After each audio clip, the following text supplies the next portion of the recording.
स्वर कथा चैनल के सभी बंधुओं को संतोष कुमार शर्मा का बहुत बहुत नमस्कार। साथियों, किसी स्त्री को इतना मजबूर ना करें कि वो प्रतिशोध लेने पर मजबूर हो जाए। यदि कोई स्त्री प्रतिशोध लेने पर आ जाती है तो उसका सामना अच्छे अच्छे शूरवीर भी नहीं कर पाते। भीष्म जैसे महारथी भी एक स्त्री के प्रतिशोध के कारण नतमस्तक हो गए, बल्कि उनको अपने प्राण भी गंवाने पड़ गए।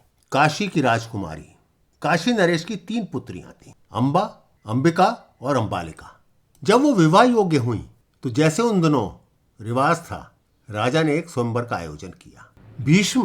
भीष्म पितामह उस समय स्वयंवर में उपस्थित हुए और उन्होंने तीनों बहनों का अपहरण कर लिया और तीनों बहनों को दुल्हन के रूप में अपने छोटे सौतेले भाई विचित्रवीर्य को सौंप दिया कि वो उनसे विवाह कर सके। श्रोतागण जानते ही होंगे कि सत्यवती से 2 पुत्र उत्पन्न हुए थे। सत्यवती जो इनकी सौतेली माँ थी, उसे 2 पुत्र उत्पन्न हुए थे, चित्रांत और विचित्रवीर्य। चित्रकांत तो एक युद्ध में मारा गया था, एक यक्ष के साथ युद्ध करते, और विचित्रवीर्य इतना ताकतवर नहीं था, वो शारीरिक रूप से बहुत कमजोर था और उसका विवाह होना भी इतना आसान नहीं था। भीष्म जानते थे कि किसी भी स्वयंवर में किसी नारी का दिल जीतने में विचित्रवीर्य कामयाब नहीं होगा, तो इसीलिए ही उन्होंने इन तीनों राजकुमारियों का यानी कि अंबा, अंबिका और अंबालिका का स्वयंवर से अपहरण कर लिया। जब विचित्रवीर्य उनसे विवाह के लिए तैयार हुए तो अंबा ने भीष्म को बताया कि वो तो साल्व के राजा से प्यार करती,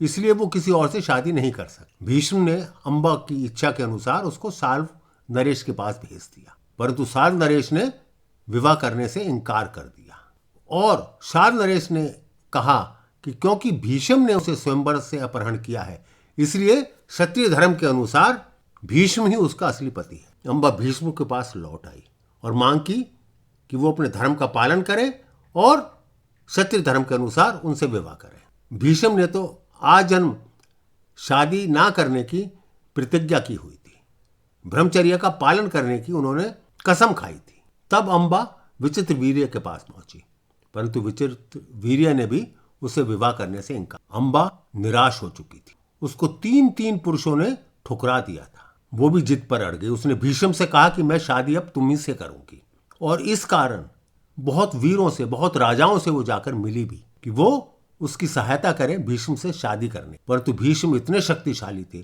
कुरुवंश इतना शक्तिशाली था कि किसी में भी इतनी हिम्मत नहीं हुई कि वो भीष्म को चुनौती दे सके। तब वो पहुंची भीष्म के गुरु भगवान परशुराम के पास।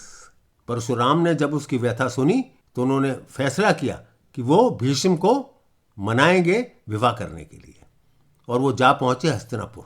परंतु भीष्म ने उनकी भी आज्ञा मानने से मना कर दी। उन्होंने कहा, मैंने तो आजीवन ब्रह्मचर्य की कसम खाई हुई है, उस प्रतिज्ञा को मैं नहीं तोड़ सकता। परशुराम बहुत क्रोधित हो गए और कुरुक्षेत्र के मैदान में भीष्म के खिलाफ उनका भयंकर युद्ध हुआ। उसके साथ कई दिनों तक युद्ध चलता रहा, परंतु युद्ध के पश्चात भी भीष्म तैयार नहीं हुए। परशुराम भी असफल हो गए भीष्म का मन बदलने के लिए। अंबा बिल्कुल निराश हो चुकी, वो जंगलों में चली गई और वहां तपस्या करने बैठ गई। उसने इतनी कठोर तपस्या की कि शिव उसे उसकी पसंद का वरदान देने के लिए उसके सामने आ खड़े हुए। तब अंबा ने एक ही वरदान मांगा कि मैं भीष्म की मृत्यु की याचना करती। तो शिव ने तब कहा कि अगले जन्म में तुम एक लड़की के रूप में जन्म लोगी, परंतु बाद में तुम्हें पुरुषत्व प्राप्त होगा और तुम ही भीष्म की मृत्यु का कारण बनोगे। साथियों, आप सभी जानते हैं कि अगले जन्म में राजा द्रुपद के घर में पैदा हुई, यानी कि वो द्रौपदी की बहन के रूप में पैदा हुई। राजा द्रुपद के यहाँ कोई संतान नहीं होती थी। तब उन्होंने बहुत घोर तपस्या की और एक यज्ञ किया, जिससे शिव खुश हो गए और उन्होंने कहा कि तुम्हारे यहाँ एक लड़की का जन्म होगा, परंतु समय आने पर वो पुरुष बन जाएगी। तब द्रुपद ने भी जो पुत्री उनके यहाँ पैदा हुई थी, जिसका नाम शिखंडिनी रखा गया था, उसका पालन पोषण एक बेटे के रूप में किया, एक लड़के के रूप में किया और उसका विवाह भी कर दिया। परंतु जब उसकी पत्नी को पता लगा तो बहुत अनर्थ हो गया। शिखंडी तब जा पहुंचा एक बार दोबारा जंगलों में आमरण अनशन करने, और उस जंगल में उसकी मुलाकात एक यक्ष से हुई। कुछ समय के पश्चात यक्ष ने अपना पुरुषत्व सौंप दिया शिखंडी को। इस प्रकार से शिखंडी स्त्री से मर्द बन गया, यानी कि स्त्री से पुरुष बन गया। और महाराजा द्रुपद के यहाँ एक वो पुत्र के रूप में, क्योंकि वो पुत्र बन ही चुका था, एक पुत्र के रूप में रहने लगा और योद्धा भी बन गया। अब आते हैं महाभारत की युद्ध की ओर। महाभारत का युद्ध समाप्त होने का नाम नहीं ले रहा। भीष्म पितामह एक से बढ़कर एक अस्त्र चलाकर पांडव सेना का नाश कर रहे थे। पांडव सेना बहुत परेशान थी। तब सबने यही सोचा कि जब तक भीष्म पितामह जिंदे हैं तब तक ये युद्ध नहीं जीता जा सकता, और पांडव श्री कृष्ण के आग्रह पर जा पहुंचे पितामह भीष्म के पास। और क्या याचना करने? उन्हीं की मौत की याचना करने के लिए कि हे भीष्म पितामह, आपने तो वरदान दिया था हमें युद्ध जीतने का, परंतु जब तक आप हैं तब तक तो कोई युद्ध जीत नहीं सकता। आपको हराने की किसमें क्षमता है? इस प्रकार से तो जो आपने हमें वरदान दिया था, जो आशीर्वाद दिया था, वो आशीर्वाद भी झूठा पड़ जाएगा। भीष्म बोले, सत्य कहा तुमने, और हाँ, ये बात भी जान लो कि जब तक मेरे हाथ में शस्त्र है मुझे कोई नहीं हरा सकता, मुझे कोई पराजित नहीं कर सकता। केवल एक ही उपाय है कि मैं अपने शस्त्रों का त्याग कर दूं। तब पांडवों ने पूछा, पितामह कैसे संभव है? तब पितामह ने कहा, मैं एक क्षत्रिय हूं, मैं किसी स्त्री पर हाथ नहीं उठाऊंगा। शिखंडी जो तुम्हारी सेना में है, एक सेना नायक है, वो पिछले जन्म में एक स्त्री था। मैं उसके जन्म की कथा जानता हूं।